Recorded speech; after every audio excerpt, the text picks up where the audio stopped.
고린도전서 12장 8절에서 31절까지 우리 한 목소리로 함께 봉독하겠습니다.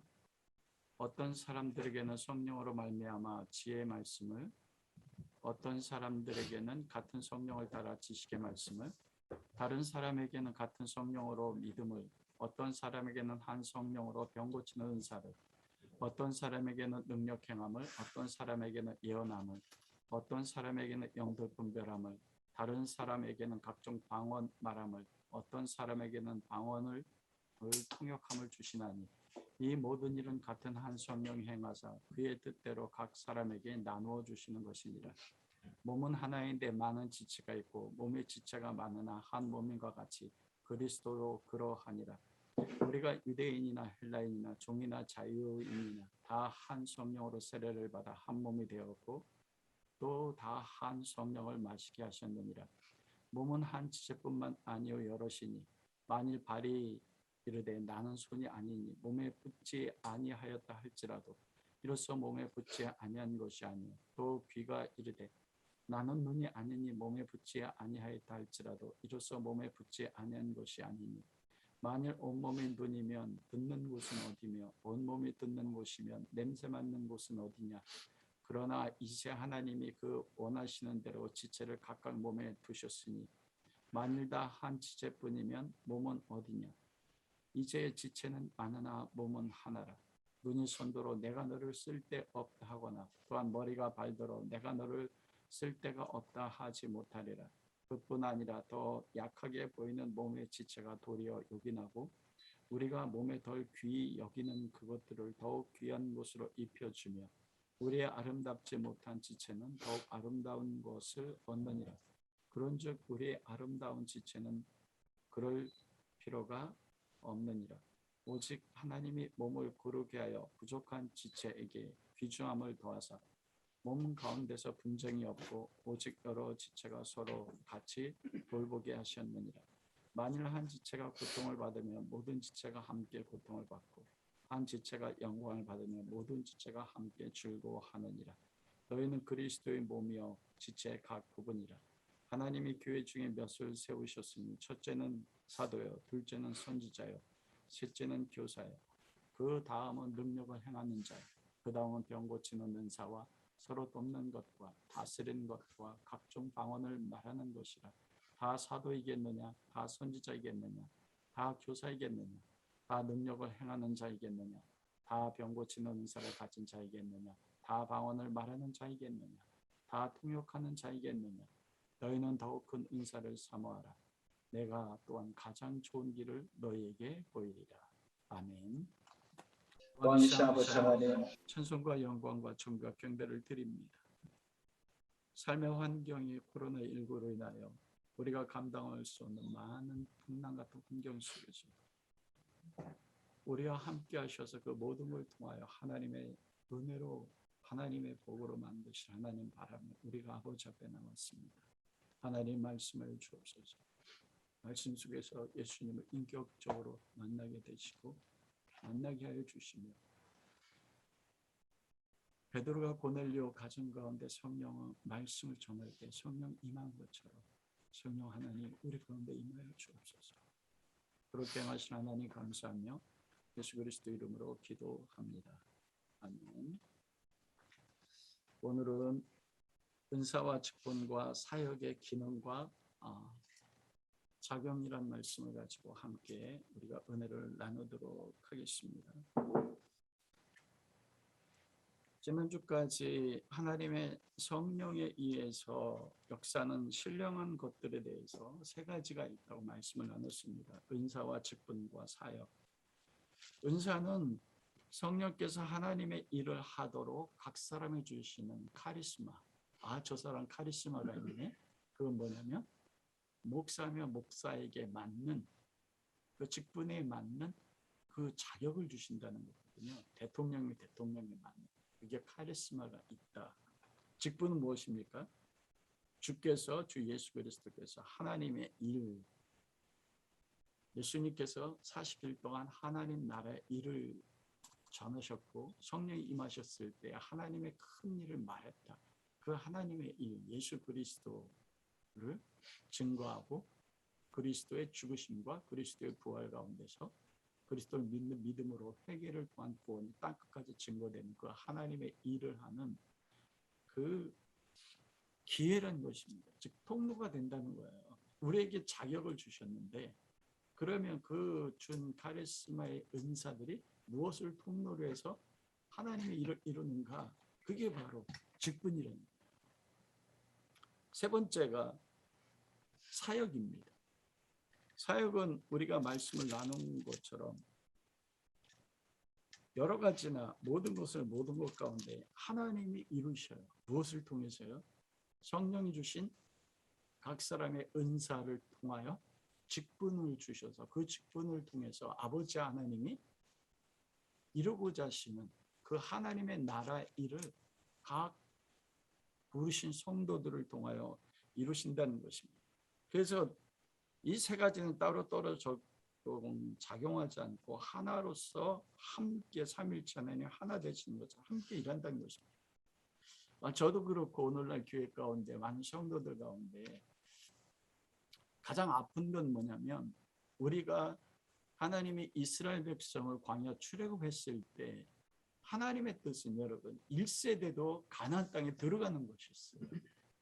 그래서 10가지 기적을 베풀고 장차 오실 하나님의 아들인 하나님의 어린 양 되신 예수 그리스도 어린 양을 죽이셔서 문설주 임방에 바르고 그리고 어린 양의 떡인 무교병을 먹고 광야로 하나님이 이끌어 가셨거든요. 왜냐하면 비전 자체, 목적 자체가 하나님 나라를 그들 가운데 이루고 가나안 땅에 하나님 나라를 이루어 하나님 통치하는 이게 하나님의 일이거든요. 그런데 우리가 아는 것처럼 이스라엘 백성은 1세대는 광야 40년 동안 수많은 기적을 경험했고 만나를 먹었고 하나님의 역사를 눈으로 봤어요. 그리고 백부장, 천부장 각 사람의 직책에 따라서 세우셨어요. 그런데 1세대는 그들의 삶에서 하나님의 일, 약속의 땅 가나안 땅을 들어가지 못했습니다. 이 은사와 직분과 사역이 삼위일체 하나님이 함께 역사하시는 것처럼 하나로 역사해야 돼요. 우리는 저도 성령님으로 세례받기 원하고 그 마가다락방에 임하였던 불의 성령 급하 강한 바람 전 성령이 임하기 원하거든요. 왜냐하면 은사 받고 싶어요. 지금 그래서 기도하는 것 가운데 가장 큰 은사 받고 싶은 게 뭐냐면 여러분 제가 지금 목사로서 우리 성도님들을 향한 가진 소망 가운데서 가장 큰 은사를 받고 싶어하는 것이 있는데 그게 무엇일까요? 신유의 은사예요. 베드로처럼 바울처럼 예수님처럼 그런 능력이 있다면 우리 요실 집사님 우리가 기도하는 것처럼 안수만 한다면 그게 얼마나 큰 소망이겠습니까? 그 성령의 신령한 역사예요. 그런데 때로는 우리가 그런 아픔을 겪으면서도 하나님이 하나님 나라의 일을 이루는데 예수님께서 사역의 마지막에 가서는 사역 초창기에는 수많은 기적을 행하시고 그 기적을 기반으로 해서 하나님 말씀으로 세워서 구원의 하나님의 일을 이루신 것입니다. 대부분 많은 경우는 우리의 삶에서 그 출애굽 1세대처럼 광야 40년 동안 광야 인생길 얼마나 힘듭니까? 하나님이 1세대를 부르실 때 그들에게 약속의 땅에 들어가서 정착해서 그곳에서 성전을 세우고 하나가 돼서 거기서 젖과 꿀이 흐르는 하나님의 은혜를 경험한 하나님 나라를 세우기 원했거든요. 우리에게도 동일하다는 것입니다. 우리 각 사람을 그리스도 예수 안에 부르셨을 때 우리 각 사람을 통해서 이 땅에서 40년 동안 광야 같은 그 험악한 인생을 살다가 광야에서 죽어지는 것이 아니라 광야를 통과하고 무엇합니까? 요단강을 건너서 우리 삶 속에서 여호수아와 갈렙처럼 그리고 2세대가 약속의 땅에 들어가서 그 하나님 나라를 세운 것처럼 우리 삶에 하나님 나라를 세우기 원하신다는 것이에요.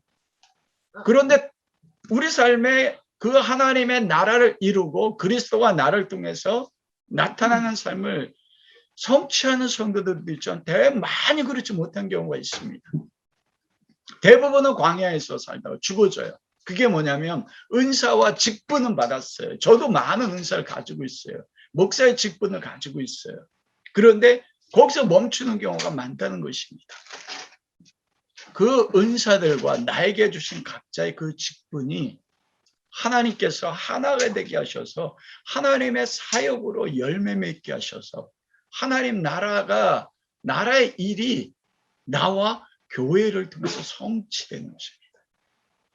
그게 성령이 하시는 첫 번째 신령한 것입니다. 그럼 문제는 그거잖아요. 어떻게 하면 하나님의 일이 나와 교회를 통해서 이 땅 가운데 성취될 것인가? 나와 교회를 통해서 하나님 나라가 그리스도의 나타남이 이루어지는 게 은사와 직분과 사역이 어떻게 유기적으로 연합해서 나타나는가? 이게 성령이 하신 첫 번째 가장 신령한 것입니다. 사역까지 나아가야 된다는 거예요. 하나님이. 첫 번째 가장 중요한 것은 지난주에 말한 것처럼 유익해야 되는 거예요. 내가 성령의 은사를 바라고 내가 직분을 받고 하나님의 나를 통해서 어떤 기적이 나타나고 그리스도가 나타나고 하나님 나라가 이루어지려고 할 때 그 목적이 뭐냐면 유익해 하는 거거든요. 그리스도 안에서 하나가 되고 그리스도가 드러나서 내가 하나님의 거할 성전을 지어지고 교회 전체가 하나님의 성전을 지어져서 하나님 나라가 임하는 그 목적, 그것이 먼저 첫째 돼야 된다는 것입니다. 그러면서 8절부터 구체적으로 그러면 은사가 무엇이고 직분이 무엇이고 은사와 직분을 통해서 하나님이 어떻게 하나님의 사역을 이루어서 각 사람 가운데 교회 가운데 하나님 나라를 이루고 그리스도가 그들 가운데 나타나도록 역사하는가 그 방법에 대해서 구체적으로 바울을 통해 하나님 말씀하세요. 그러면 오늘 본문 말씀에 우리가 구조 성경을 이해하기 위해서는 유대인의 문학적 기법이 있어요. 거기에 카이아즘이라는 게 있고 이게 뭐냐 샌드위치 구조입니다. 여러분 그 샌드위치가 어떻게 돼요? 빵이 양쪽에 있고 그 가운데 도우가 있잖아요. 닭이라든지 소고기, 패티. 그게 중요한 거 뭡니까? 양쪽에 빵만 있으면 돼야 안 돼요? 도우가 있어야 된단 말입니다. 이게 지금 고린도전서 12장 8절에서 31절이 그와 같은 구조로 되어 있어요. 8절에서 11절까지는 은사의 종류에 대해서 말씀하시고요. 12절에서 26절까지는 한 몸과 많은 지체로 하나됨으로 사역하시는 하나님의 사역에 대해서 말씀하세요. 그리고 28절부터 31절까지는 직분들에 대해서 말씀해요. 은사와 직분을 양쪽 빵으로 놓고 가운데에 뭐예요? 그 은사와 직분들이 가운데 사역을 이루는 그 하나님의 역사를 하나 돼. 그래서 여러분 햄버거를 먹을 때 어떻게 해요? 양쪽 빵과 가운데 패티를 함께 먹어야 돼요. 중요한 것은 가운데 패티잖아요. 하나님이 우리에게 은사를 주시고 직분을 주셨을 때 그 은사와 직분들이 어떻게 하나님의 사역을 위해서 하나로 나타내는가. 이게 본문의 오늘 핵심이에요. 첫 번째로 그럼 성령이 주시는 각 사람이 주시는 은사가 무엇인가? 하나님 나에게 주신 은사가 무엇인가? 이건 각자 다르거든요. 첫 번째 우리가 잘 아는 것처럼 성령으로 지혜의 말씀을 주신다. 이 지혜는 소피아라는 뜻입니다. 이 지혜라는 게 헬라어에는 세 가지가 있습니다. 소피아가 있고 프로니보스라는 게 있고 쉐네토스라는 게 있어요. 모르셔도 괜찮아요. 그런데 이 소피아와 그리고 쉐네토스란 거면 understanding, 어떤 것을 배우지 않는데 이해하는 거, 세상적인 거, 물질적인 거, 외적인 거라는 이게 understanding이에요. 이게 지혜롭다고 표현되기도 하는데 오늘 본문을 말씀한 지혜 말씀할 때 소피아, 여러분 철학자들은 소피스트라고 하잖아요. 철학자들은 뭐냐면 영적인 것과 형이상학적인 것, 형이학적인 것은 육적인 거, 물질적인 거고 형이상학적이라는 것은 물질적으로 뛰어넘는 정신적인 거라든지 그리고 영적인 거, 이거를 깨달아 아는 거예요. 이 지혜의 말씀이라는 것은 하나님의 말씀 그리고 성령에 관련되고 하나님에 관련돼 있는 것들, 이것을 깨달아 아는 거예요. 이거는 뭡니까? 많이 배운 지식과 관계가 있어 없어요? 배우고 익히고 공부해서 얻는 것이 아니에요. 성령이 그냥 주시는 거예요. 이거는 배우지 못했는데 성경 말씀이 읽는데 이 말씀이 깨달아요. 계시가 열려요. 박사인데도 여러분 그 성경에 대해서 외국에서 수많은 학위 박사를 받아온 많은 신학교 교수님들 가운데서 이런 그 다원주의를 이야기하는 분들이 많아요. 예수 그리스도 이외에 다른 종교도 구원이 있다고 이야기해요. 이분들은 성경적 지식이 탁월하단 말입니다. 깨달아 알지 못해요. 내가 배우지 못했음에도 불구하고 많이 알지 못했음에도 불구하고 내가 부자와 가난한 자 관계없이 하나님의 말씀을 읽으면 그리고 성령님이 행하시는 일들을 깨닫게 하시는 거예요. 이게 지혜의 말씀입니다. 두 번째 지식의 말씀은 그노시스라는데 이것은 아는 거예요. 영지주의의 이단을 이을 때 그노시즘이라고 하잖아요. 이건 뭐냐면 배워서 공부해서 아는 지식입니다. 우리가 영어로 하면 know, learn이라고 하잖아요. 우리가 학교에서 공부하고 선생님의 가르침에 따라서 몰랐던 것을 아는 거, 그게 지식의 말씀이에요. 이건 특별히 누가 말씀입니까? 목사님들이나 우리가 큐티 묵상할 때 어떻게 해요? 그 말씀의 배경을 공부하고 왜 육하 원칙에 따라서 이게 무엇일까를 가지고 우리가 배우는 것입니다. 이것도 은사입니다, 여러분. 그것도 성령이 주시는 것입니다. 이건 공부하고 노력해서 연구해서 얻어지는 말씀에 대한 깨달음과 하나님에 대한 지식들이에요. 지식들을 이 지식의 말씀이라고 해요. 세 번째로는 믿음은 피스타스라고 하는데 이거는 내가 하나님의 말씀 믿어져요. 여러분 삼위일체 믿어져요? 안 믿어져요? 이건 지식으로 아는 것도 아니거든요. 삼위일체는 인간의 언어로 표현될 수가 없어요. 근데 저 믿어져요. 설명은 완벽하게 할 수 없습니다. 여러분 우리가 예수님의 복음을 전하다 보면 안 믿어진대요. 복음을 전하다 보면 이해는 되는데 안 믿어진대요. 피스타스, 즉 구원을 얻는 믿음, 구원 후에 하나님의 언약에 대한 하나님의 약속이 나의 삶에 성취될 것을 믿어지는 믿음이요. 우리 효실 집사님이 많은 그런 어려운 가운데서도 예수 그리스도 안에서 이루실 것을 믿는다. 그런 믿음입니다. 그것도 은사로 주시는 것입니다. 그런데 이 믿음은 들음에서 나고 들음은 그리스도의 말씀으로 말미암는다. 그 지혜와 지식의 말씀이 기반이 되면 그걸 통해 성령이 우리에게 믿음이 주시는 것입니다. 세 번째 병 고치는 은사입니다. 이것은 치유의 은사인데 초자연적으로 성령이 주시는 거예요. 이거는 우리가 그런 말은 만일 네가 믿으면 병이 나을 거야. 이건 은사가 아니에요. 이 병을 고치는 은사는 내 믿음에 관계없어요. 은사 받은 사람이 병이 든 사람이 믿음이 없어도 어떻게 해요? 안수하고 기도하면 병이 낫는 거예요. 나의 믿음과 관계없이 이건 초자연적으로 하나님께 주신 것입니다. 우리가 지금 이 병 고치는 은사가 성령을 통해서 나타나기 원하기 위해서 우리가 지금 기도하는 가운데 있습니다. 이 능력 행함이란 디나미스라고 해서 권능, 초자연적인 힘인데 죽은 자를 살리는 능력이요. 오병이요 떡을 떼서 나눠주는 능력이요. 물이 포도주가 되게 하는 능력. 바다 위를 걷는 능력. 베드로가 바다 위를 걸었지 않습니까? 그리고 사도 바울과 베드로도 죽은 자를 살렸어요. 다비다라는 여인을 살렸잖아요.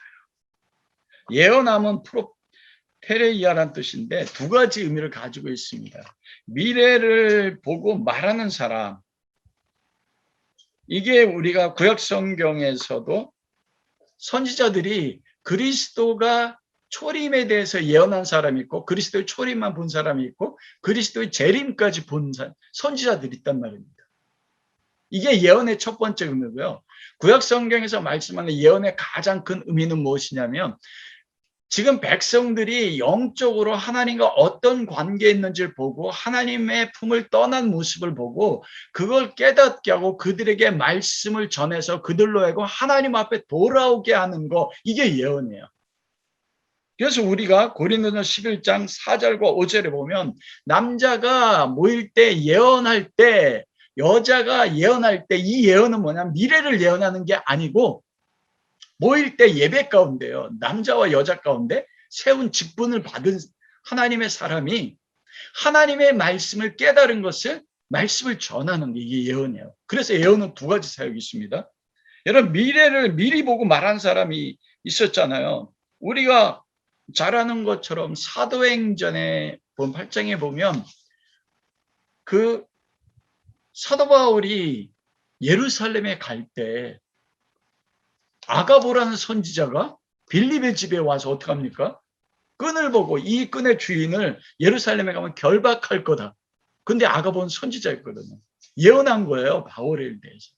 그러자 그 빌립에 있던 교회 지체들이 바울에게 뭐라고 합니까? 예루살렘에 올라가지 마십시오. 예루살렘에 가면 결박이 있다고 하잖아요. 하나님의 뜻을 보여서 그 하나님의 뜻을 알게 하는 것. 그런데 바울은 그때 뭐라고 합니까? 내가 죽어도 예루살렘에서 그리스도의 복음을 전하기 원한다. 그래서 사도 바울을 올려 보내는 것입니다. 영들 분별함은 영을 이게 나누다, 구별하다는 뜻인데 하나님의 성령으로 역사하는 것인가? 아니면 그 외에 다른 영으로 역사하는 것을 분별하는 것입니다. 여러분, 그 마태복음 7장에 보면 그때 많은 사람들이 우리가 주의 이름으로 선지자 넣었다고 귀신을 쫓아내고 병을 고치고 능력을 행했대요. 근데 예수님 뭐라고 말씀해요? 나는 늘 도무지 알지 못한다. 그리스도 안에서 성령으로 행하는 게 아닙니다. 영적으로 나타나는 거, 외적으로 나타나는 거 똑같아요. 영적으로 보여요. 그런데 그것이 하나님의 성령께서 하시는 것인지 아니면 다른 영이 역사하는 것인지 분별하는 게, 이게 영의 분별력이에요. 그리고 7번째는 각종 방언 말하는 거.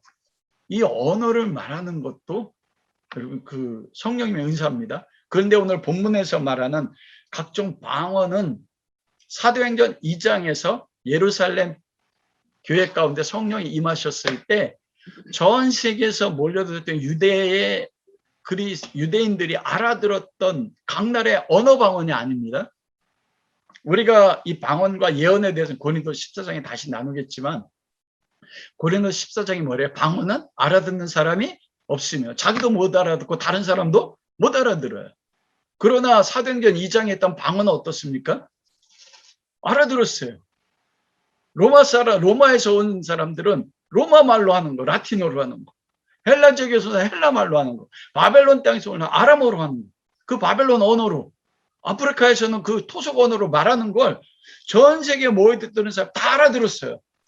뭐에 대해 아세요? 하나님의 큰일 말하는 거.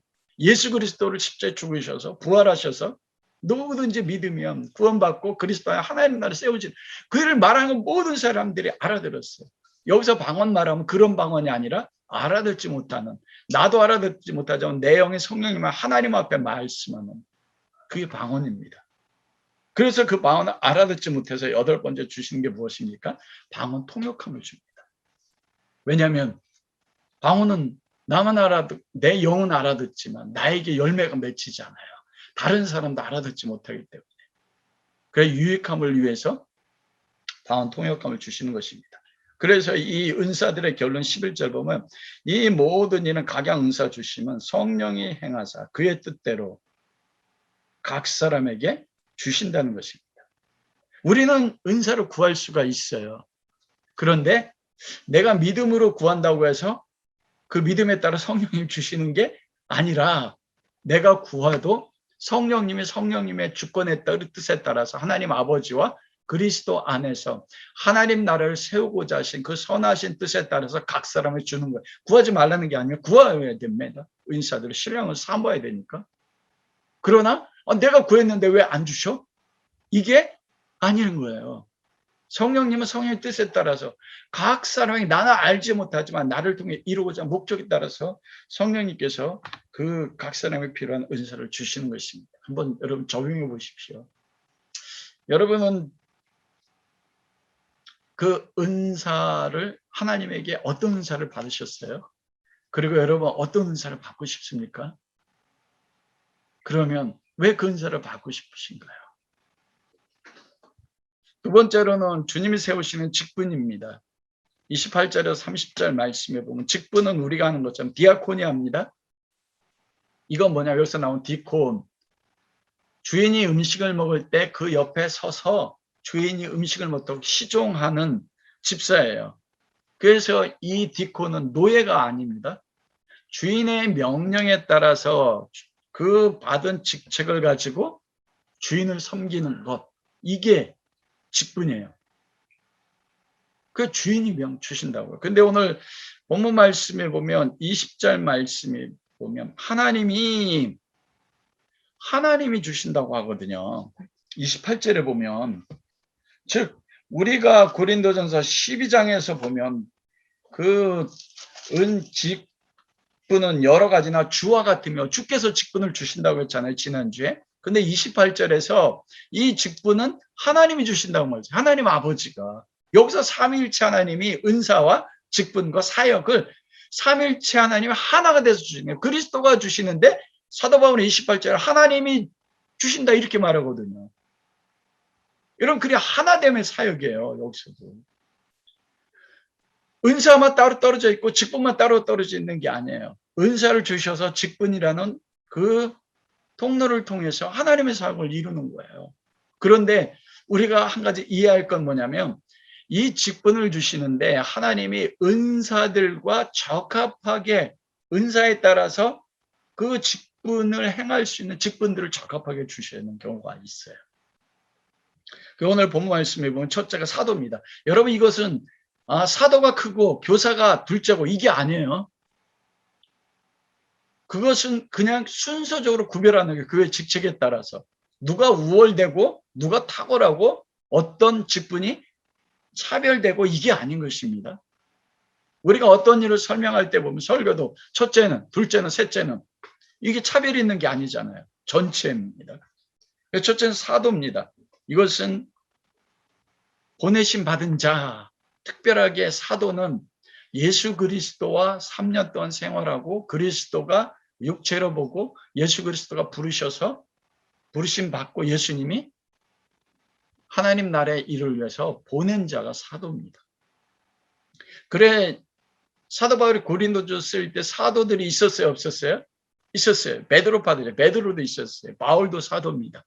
바울은 예수님이 육체로 계실 때 보지 못했어요. 그러나 다메섹에서 부활하신 예수님이 직접 다메섹 바울에게 나타나셔서 바울이 예수님을 보았고 내가 보았다고 하잖아요. 그리고 사명을 주셨어요. 너는 이방의 사도로 세워서 내가 이방 땅으로 보낸다. 보냄 받은 자. 그래서 사도 바울이 사도예요. 고린도 교회도 뭐라고 해요? 당신 사도입니까? 왜요? 예수님이 3년 살아계실 때 예수님과 함께 부르심 받지 못했거든요. 육체로 보지 못했어요. 사도는 조건이 예수 그리스도를 보는 사람, 봐야 돼요. 그리스도의 부르심 받아요. 그리스도가 직접 보내야 돼요. 이게 사도예요. 오늘날 지금 교회 가운데도 나는 사도라 해가지고 사도들이 많잖아요. 아닙니다. 사도는 사도 시대로 끝납니다. 그러나 그건 사도적 부르심은 모든 성도들에게 있어요. 목사님 저도 사도적 부르심이 있고 우리 집사님, 우리 권사님들도 사도적 부르심이 있어요. 왜냐하면 우리도 보내심 받았잖아요. 예수 그리스도의 복음을 증거하도록 하나님 나라의 일을 위해서. 그런 차원에서 사도적 부르심이 있지 우리 이 시대의 사도는 없습니다. 사도라는 것은 성경적이지 않아요. 그래서 이 사도들은 특별하게 사도 바울이 지금 8가지 은사를 말씀하지 않습니까? 대부분 성경학자들은 그렇게 말씀해요. 사도는 8가지 은사를 다 경험하고 가지고 있다. 지혜와 지식의 말씀, 어디 가든지 말씀을 증거하고 능력 행하잖아요. 죽은 자도 살리지 않습니까? 그리고 가르치는 능력도 있어요. 영들 분별하고요. 우리가 밀레도에서 사도 바울이 에베소 장로들을 청합니다. 그럼 내가 어떻게 살았는지 그러면서 그래요. 내가 떠나면 늑대들이 올 것이다. 교회 안에 미래 되어지를 봐요. 선지자처럼. 그러면서 너희 가운데 그리스도를 버리고 교인들로 하여금 자기를 추종하는 자들이 일어날 것을 내가 안다. 놀랍지 않습니까? 그 밀레도에 초청받은 에베소 장로들 가운데 바울은 보고 알았어요. 그 중에 어떤 사람들이 그리스도를 따르는 게 아니고 교회 교인들을 자기를 따라서 자기 팔을 만든 자에 일어날 것을 알았다. 그래서 사도가 받은 은사였어요. 사도란 직책을 가지고서 함께 은사와 직책이 함께 역사합니다. 하나님의 일을요. 하나님 아버지께서 사도를 통해서 여러분들을 통해서요. 두 번째 선지자입니다. 이것은 미래를 보는 사람일 수 있고 하나님의 말씀을 전하는 거예요. 예배 때 모일 때. 그래서 이 선지자들이 가지는 은사가 무엇일까요? 지혜의 말씀과 지식의 말씀인 거예요. 말씀을 읽을 때 내가 배우지 못해 깨달아 알아줘요. 그리고 공부하고 배경을 공부하고 이 말씀을 깨달아 할 때 그 말씀을 어떻게 해요? 전하는 것입니다. 그리고 지식의 은사나 그리고 지혜의 말씀이나 지식의 말씀이나 예언의 은사를 가진 분들이 선지자로서 직분을 부리신 받는 것입니다. 그러면 선지자가 있을까 없을까요? 선지자 사명이 있잖아요. 말씀을 깨닫고 어떤 의미로는 목회자나 영적인 리더가 돼서 다른 사람들을 말씀으로 세우는 사람들이 뭐예요? 선지자적인 직분이 있는 거 부르시. 세 번째 교사들입니다. 이거는 말씀을 깨달은 걸 가르치는 사람. 특별히 아볼로가 말씀을 그렇게 잘 가르쳤대요. 교사의 은사가 있는 거예요. 이건 지혜와 지식의 말씀으로 연결돼서 깨달은 말씀을 다른 사람에게 탁월하게 가르치는 사람들이 있어요. 그래서 목사님들 중에서도 말씀을 잘 전하는 분이 있고 말씀을 잘 못 전하는데 잘 가르치는 분이 있습니다. 각자의 은사에 따라서 다른 것입니다. 능력 행하는 자는 초자연적인 능력을 행하는 사람. 그런데 이게 직분이라는 겁니다, 여러분. 은사를 받아서 요즘 시대에는 이 직분이 있습니까? 없습니까? 요즘 시대는 이 직분이 없어요. 그런데 그 사도 바울이 역사했던 그 시대 가운데는 이 초자연적인 기적을 행하는 사람들, 이 사람들이 교회의 한 직분으로 하나님이 세우셨대요. 그래서 교회에 유익을 구하고 성도의 유익을 구해서 그곳에 하나님 나라가 임하도록. 현대교회가 어떻게 보면 이거를 잃어버렸어요. 이 직분을요. 능력을 행하는 직분자. 저는 이걸 공부하면서 우리 성도들 가운데도 이 능력을 행하는 직분자로 하나님 앞에 세움을 입는 성도들이 일어나고 소망하더라고요. 할렐루야. 여러분 신랑을 사모하라고 했거든요. 나중에 말씀을 나누겠지만 초대교회는요. 이 직분이 능력을 행하는 것, 이건 예배 가운데 그 일이 이루어졌습니다. 병 고치는 은사, 이것도 병 고치는 은사를 가진 사람이 구체적으로 직분을 받아서 교회 공동체 안에서 하나님이 직분자로 세우셨어요.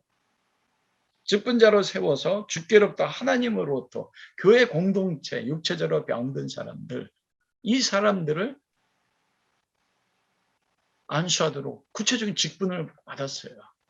요즘은 예전에 저희가 어렸을 때 저도 허리 디스크 알아서 6개월 동안 누워 있었잖아요. 근데 제가 허리가 주님의 은혜로 치유받았거든요. 근데 제가 어떻게 치유받았냐면 그 밤에 어머니하고 밤에 매일 기도하러 어머님이 저를 교회 데리고 와서 할 때 권사님들이 저 위해서 기도해 주셨어요. 이분들이 신유현사를 가진 분들이 갈 때마다 기도하면 그분들이 제 허리에 손을 얹고 기도해 줬어요. 그런데 그걸 공개적으로 못했어요. 왜냐하면 목사님 허락하지 않으셨거든요. 요즘 시대도 이와 비슷한 게 있을 수 있습니다.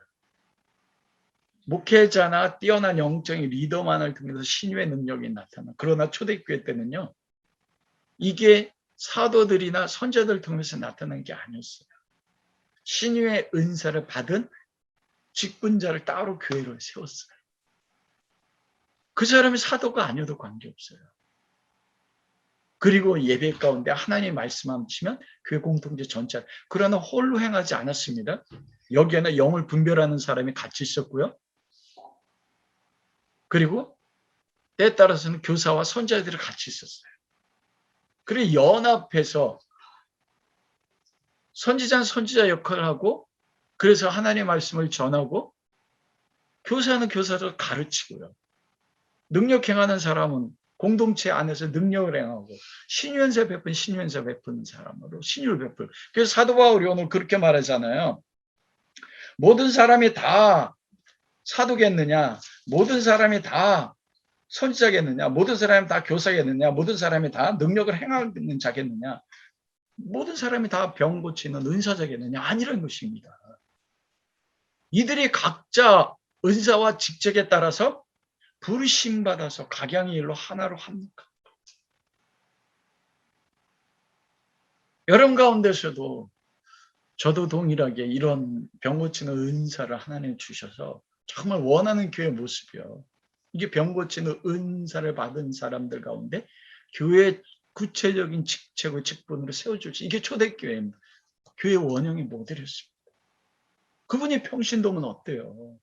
목사님을 통해서 그 일이 안 나타나면 어떻습니까? 모든 사람이 다 병 고친 은사를 가진 게 은사자가 아니라고 사도 바울이 이야기하잖아요.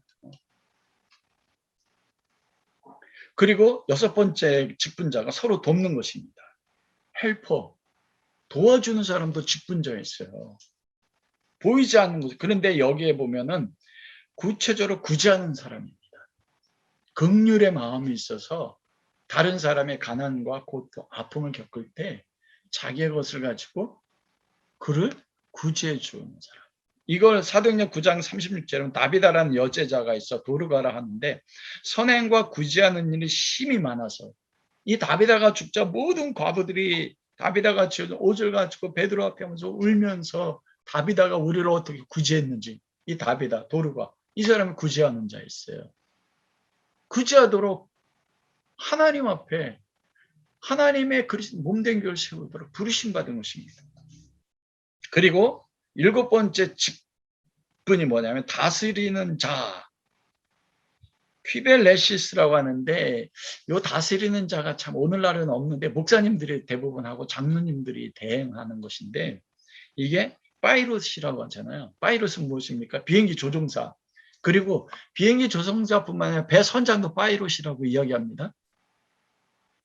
교회 공동체라고 하는 이 배,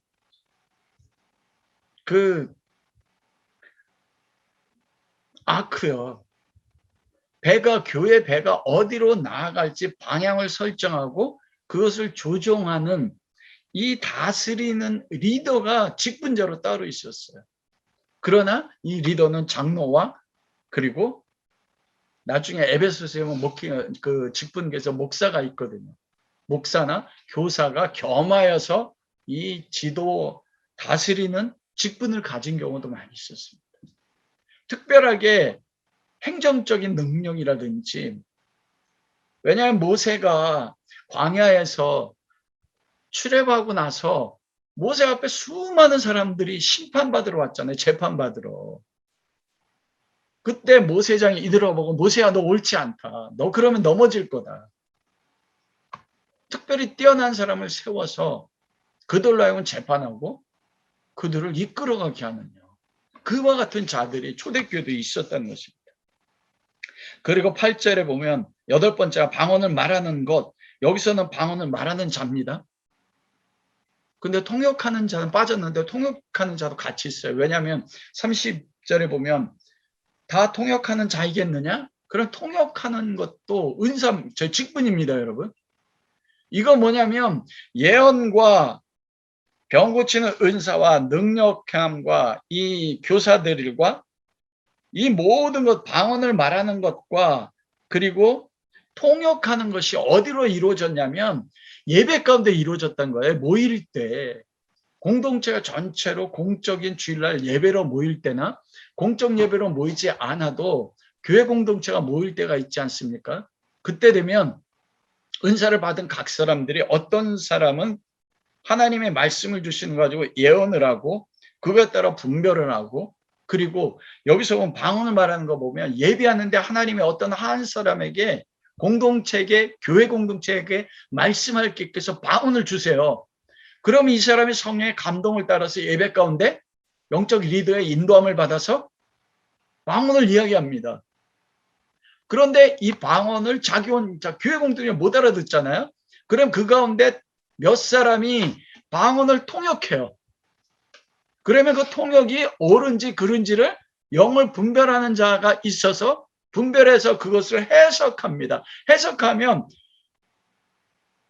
교사나 목사나 선지자가 하나님의 말씀을 증거하는데, 그 말씀에 대해서 하나님이 방언하는 걸 통해서, 예언하는 걸 통해서 뭐예요? 바로 교회 공동체 가운데 응답하는 역사가 일어나요. 여러분, 이런 일들이 교회 가운데 일어난다 생각해 보면 얼마나 이게 역동적입니까? 너무 생생하잖아요. 그러면 그게 고린도전 14장에 연결됩니다. 다른 사람이, 처음 예수 믿는 사람이 예배드리러 교회 가운데 딱 왔어요. 이 사람이 가지고 있는 비밀이나 아픔이 있어요. 그런데 예언하는 사람이 예배 가운데 성령이 임하셔서 방언한 사람이 일어나서 통역하는데, 그 사람의 아픔에 대해서 성령이 알게 하시고, 지금 성령께서 너를 치유하기 원하신다.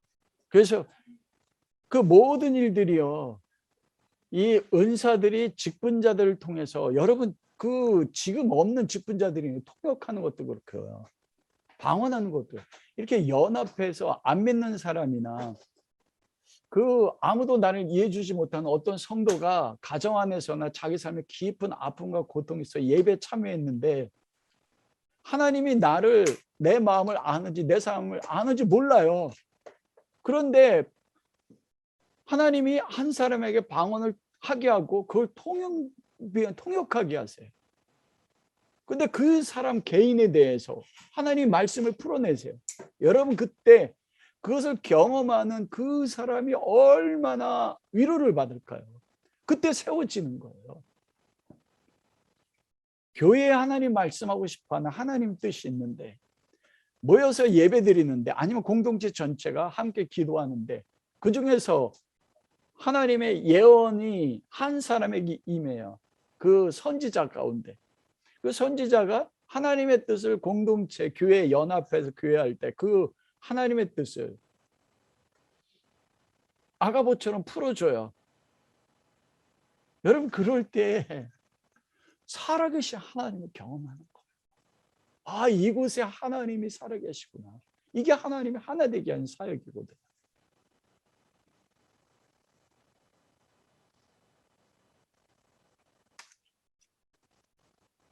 근데 이 모든 사람들이 직분된 특징이 뭐냐면, 모든 직분을 다 가지는 게 아니잖아요. 모든 사람이 사도가 아니고, 모든 사람이 선지자가 아니고, 모든 사람이 교사가 아니에요. 각 사람에 따른 주의 은사도 다르고 직분도 달라요. 그러나 이것이 서로 차별이 없다는 것입니다. 여러분, 적용해 보십시오. 여러분은 여러분에게 주신 하나님의 직분이 무엇입니까? 그리고 어떤 직분 받고 싶으세요? 저는 이거 하면서 많은 직분 받고 싶은 게 생겼어요. 그리고 앞으로 교회를 이끌어 나가면, 아, 이런 정말 고린도 교회 가운데 초대 가운데 했던 것처럼 지금 없는 직분들이 있잖아요. 능력 행하는 직분, 병 고치는 직분, 서로 돕는, 다스리는, 방언하고 통역하는 직분들이 예배 가운데 정말 인간의 틀에 맞춰진, 그것도 필요하지만 그 틀에 따라서 질서에 따라 행하지만, 그 질서 가운데 성령이 모셔서 성령의 자유한 가운데 모일 때 이런 역사들이 일어나는, 이런 일들을 이 말씀 속에서 꿈꾸고 소망하게 되더라고요. 이런 은혜가 장차 말 하나 될 교회 가운데 우리 성도들 가운데 함께 할 수 있길 주님의 이름으로 축원합니다. 마지막으로 이 세 번째 이 사역인데, 사역은 좀 말씀이 나눌 부분이 많은데 하다가 시간이 많이 가면 멈추고 다음 주에 또 계속 이어서 하도록 하겠습니다. 그러면 하나님께서 이 은사와 직분들을 통해서 어떻게 모든 것을 모든 사람을 통해서 하나님의 사역을 이루시는가. 그게 바로 13절에서 26절까지 27절까지 말씀입니다. 성령께서 주시는 은사에 따라서 하나님께서 주신 은사와 직분들을 통해서 사역을 이루시는데, 그것을 12절 말씀에 보면 사도 바울은 하나님의 사역을 이루는데 무엇으로 표현하냐? 몸으로 표현해요. 비유로 이야기하거든요. 여러분, 몸입니다. 몸을 이야기하면서 첫 번째는 뭐냐면 다양성 속에 하나다. 12절에서 보면은 사도 바울이 그런 말씀을 하잖아요. 고린도전서 몸은 하나인데 많은 지체가 있고 몸의 지체가 많으나 한 몸인과 같이 그리스도도 그러하다. 이게 놀라운 진리가 여기 있습니다. 몸은 하나인데 많은 지체가 있어요. 여러분, 저도 몸이 하나잖아요. 지체가 눈이 있고 코가 있고 입이 있고 귀가 있어요. 이게 지체예요. 손이 있고 팔이 있고 그리고 발이 있고 장기가 있어요. 이 지체들이에요. 이 지체는 따로 떨어질 수 없거든요. 많은 지체가 있지만 몸이라는 곳에서 하나가 된다는 것입니다. 그런데 이 몸이 뭐냐면 그리스도라고 이야기해요. 교회가 그리스도의 몸이다, 이렇게 이야기하는 거거든요. 그리스도께서 교회를 통해서 성령의 세상에서 자신을 나타내셨던 방법이 뭐냐면, 여러분, 예수님께서 이 땅에 지상에서 하나님의 일을 이루실 때 어떻게 이루셨어요? 요한복음 17장 아버지께서 내게 하라고 하시는 모든 일을 이루어 하나님을 영화롭게 하사오니, 예수님이 하나님의 모든 일을 무엇을 통해 이루셨습니까? 몸입니다. 예수님이 살과 피를 가지고 온 몸을 통하여 십자가에 그 몸을 찢기시고 피를 흘리시면서까지 하나님의 사역을 몸을 소유하시고 몸을 통해서 그걸 이루셨다고요. 그런데 부활하셔서 가셨어요. 그런데 그 하나님의 일을 이루기 위해서 예수님께서 뭐 한 것입니까? 그 사역을 완수하기 위해서 살아있는 거듭난 하나님의 사람들로 구성된 뭐를 가졌어요? 몸을 가졌다고요. 여러분, 이게 비밀이에요. 놀랍지 않습니까? 예수님께서요, 삼일체 하나님이시라. 예수님은 두 번째 성자 하나님으로 존재하셨을 때 몸이 있었어요, 없었어요? 몸이 없었습니다. 두 번째 육계신 성부, 성자, 성령 하나님이셨을 때 성자 하나님도 영으로 존재하셨어요.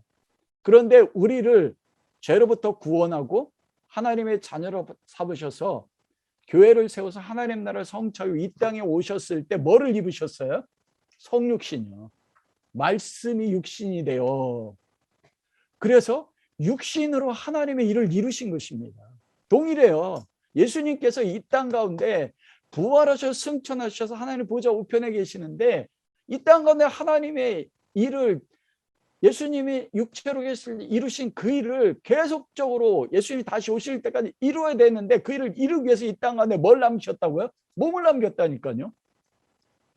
그 몸이 뭐예요? 교회예요. 그래서 교회가 예수 그리스도의 몸이에요. 예수님이 육신의 몸을 통해 하나님을 이룬 것처럼 우리도 그리스도의 몸, 그리스도의 육신을 통해서 하나님의 일을 이루는 거예요. 사역을 그래서 하나님 몸을 통해 이루어요. 여기까지 가지 못한단 말입니다. 그 몸은 하나인데 지체는 여럿이에요.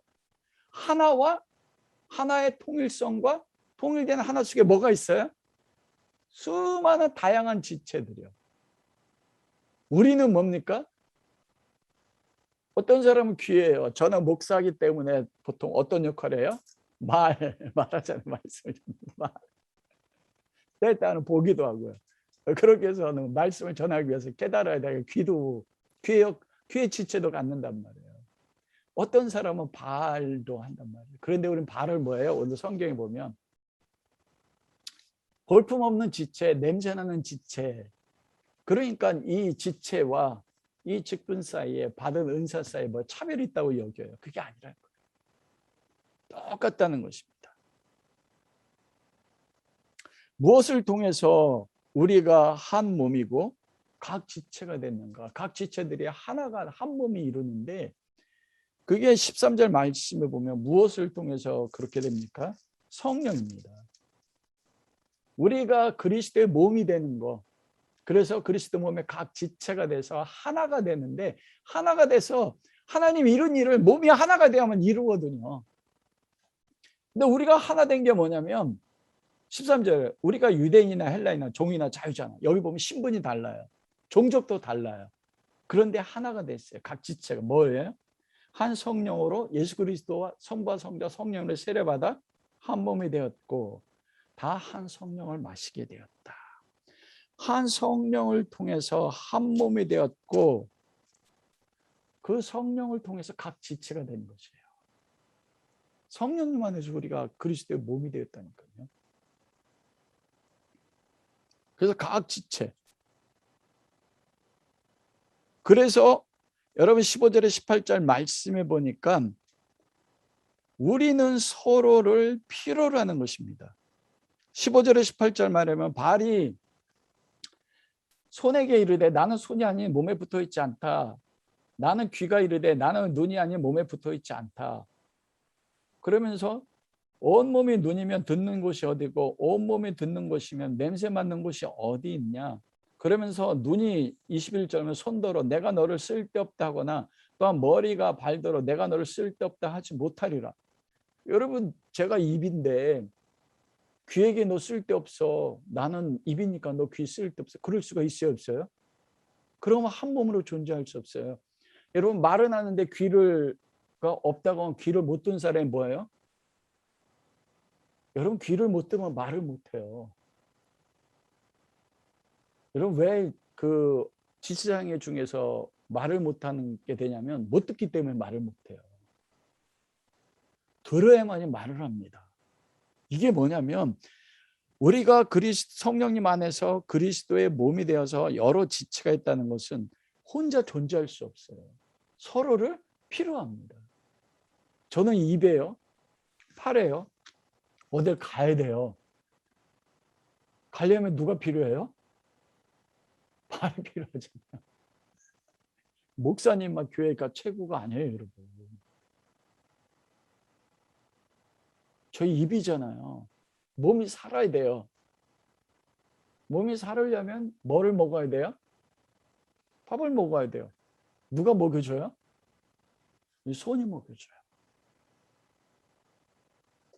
이게 하나님이 일하시는 하나님의 사역입니다. 우리 서로 필요하다는 것이에요. 그러면서 각 지체는 다르다. 이게 뭐냐면 각 지체는 눈은 보는 것이고 귀는 듣는 거예요. 그러잖아요. 17, 19절. 모든 것이 지체가 눈이면 어떻게 듣느냐. 온몸이 듣는 곳이면 어떻게 냄새 맡냐. 온몸이 팔이면 어떻게 갈 수가 있느냐. 각 지체는 서로 달라서 자기만의 독특한 독립성이 있다는 것입니다. 나는 나만의 독특한 은사와 직분을 가지고 나는 나만의 독특한 모습으로 존재해야 돼요. 그러나 이 존재가 자기 스스로 혼자는 존재할 수 없어요. 서로 필요로 해요. 필요로 해서 22절에서 26절에 보면 뭐라고 말합니까? 서로 도리어 거기 보면 연약해 보이는 지체도 요긴하고 24절에 보면 하나님께서 서로 돌봐야 된다는 것을 무엇으로 이야기하냐면 이 연약한 지체는 강한 지체가 더 돌봐 줘야 되고 그래서 24절에 보면 하나님께서 서로 돌봐주게 함으로써 25절 몸 가운데 분쟁이 없고 오직 여러 지체가 서로 같이 돌보게 해서 하나가 되게 하는데 그것을 24절에 보면 하나님이 몸을 고르게 하여 부족한 지체에게 귀중함을 더하겠다. 우리의 아름다운 지체. 여기서 몸을 고르게 한다는 뜻은 무엇이냐면 함께 섞어 혼합하여 섞어서 결합한다는 뜻입니다. 서로 다른 지체들이 혼합해서 섞어서 하나로 결합되는 거예요. 이게 고르게 한다는 거예요. 고르게 한다는 것은 귀나 눈이나 몸에 가장 연약해 보이는 냄새나는 발도 동일하다는 것입니다. 이것이 하나로 섞어져서 연합해야 된다. 그렇게 연합해서 무엇하냐면 돌봐야 되는 거예요. 돌본다는 것은 이게 원어로 보면 서로 돌보다 근심하다. 이거 서로 근심을 함께 나누는 거거든요. 서로 슬픔을 함께 나눠요. 그게 어디에 나오냐면 그 결과가 26절입니다. 26절에 하나 되면 만일 한 지체가 고통을 받으면 어떻게 돼요? 서로 하나님이 고르게 해서 함께 혼합하여 섞어서 결합되어 있기 때문에 다른 한 지체가 내 손가락이 잘렸으면 어떻게 돼요? 다른 지체가 함께 고통을 느끼고 한 지체가 영광을 받으면 여러분 다른 지체도 함께 즐거워한다. 이게 연합에서 하나됨입니다. 이게 뭐냐면 25절에 분쟁이 없어지는 거예요. 한 지체니까. 각자 다른 지체지만 그들이 골고루 하나님이 하게 하셔서 서로 돌보게 하셨어요. 다른 사람의 고통이 나의 고통으로 느껴지고 다른 사람의 아픔이 나의 아픔으로 느껴지고 다른 사람의 슬픔이 나의 슬픔으로 느껴져요. 다른 사람이 영광 받으면 나의 영광으로 느껴져요. 이게 하나됨이에요. 이게 한 몸인 것입니다. 그걸 통해서 뭐예요? 하나님이 영광 받으세요. 여러분 오늘날 저도 그렇지만 오늘날 우리 가운데 가장 없는 게 부족한 게 이것이거든요. 우리 효실 집사님이 기도한 것처럼 효실 집사님이나 정수근 집사님 우리 한 몸 가운데 있는 지체거든요.